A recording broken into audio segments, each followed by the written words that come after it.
आज सुखदेव जी का पूजन किया, सुखदेव जी महाराज चलने लगे। आज परीक्षित जी से पूछा, परीक्षित तुम्हारे मरने का भय समाप्त हो गया? तो परीक्षित कहने लगे, प्रभु मरता तो शरीर है, आत्मा तो अजर अमर है। आज परीक्षित जी महाराज संध्या वंदन करने गए तो आज जो तक्षक था उसने सर्प का रूप लेकर के और आज फूल में जाकर के बैठ गया। और जैसे ही फूल में जाकर के बैठा, आज परीक्षित जी महाराज पुष्प चढ़ाने वाले हैं भगवान को, तो उस पुष्प में से तक्षक प्रकट हो गया, जाकर के नाक में डंक मार दिया। अच्छा, नाक में डंक क्यों मारा?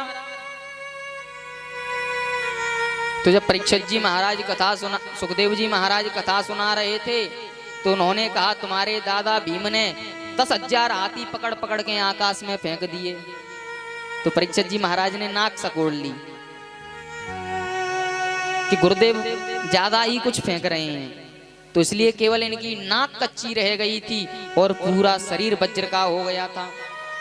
आज जैसे ही परीक्षित जी महाराज का प्राणांत हुआ, इनके पुत्र जन्मेजय को पता चल गया। जन्मेजय ने सर्प यज्ञ की, उसमें हजारों सर्प स्वाहा हो गए और तक्षक आने लगा। तो तक्षक इंद्र के सिंहासन से लिपट गया।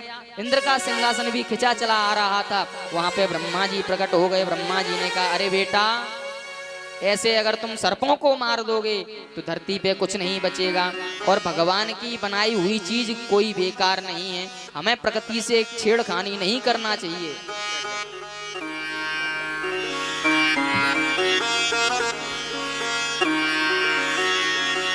हमें प्रकृति से छेड़खानी नहीं करनी चाहिए। तब तो आज परीक्षित जी महाराज स्वर्ग के लिए जाने लगे, विमान आ गया।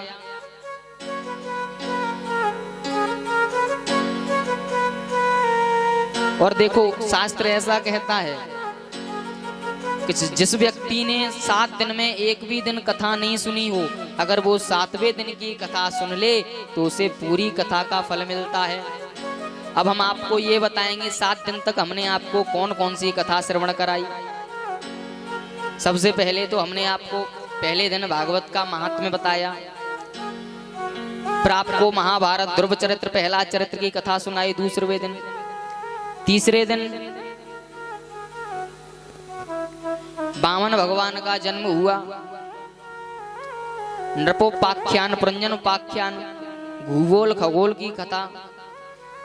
चौथे दिन भगवान कन्हैया का जन्म, राघवेंद्र सरकार का जन्म। 5वें दिन मक्खन लीला, गोवर्धन लीला। 6वें दिन भगवान का मथुरा गमन, मथुरा से उद्धव को वृंदावन भेजना, रुक्मणी मैया का विवाह। और आज की कथा सब आप लोगों ने सुनी ही है। अब आप सब लोग मेरे साथ एक श्लोक गाना, और इस श्लोक का बड़ा फल है, सभी लोग मिलकर के गाना। नाम संकीर्तनम यस्य, कीर्तनम यस्य, ज्यादा बड़ा है, छोटा करते हैं।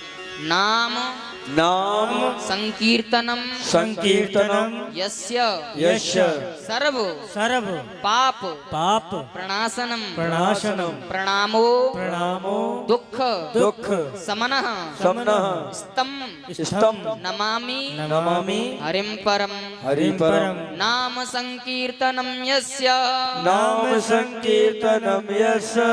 सर्व पाप प्रणाशनम प्रणामो दुख समना स्तम नमामि हरिं परम। अब देखो, शास्त्र कहता है जिससे हम कथा सुनते हैं उसे दक्षिणा देनी चाहिए। तो भाई, हमें कौन कौन दक्षिणा देगा? हाथ उठाओ।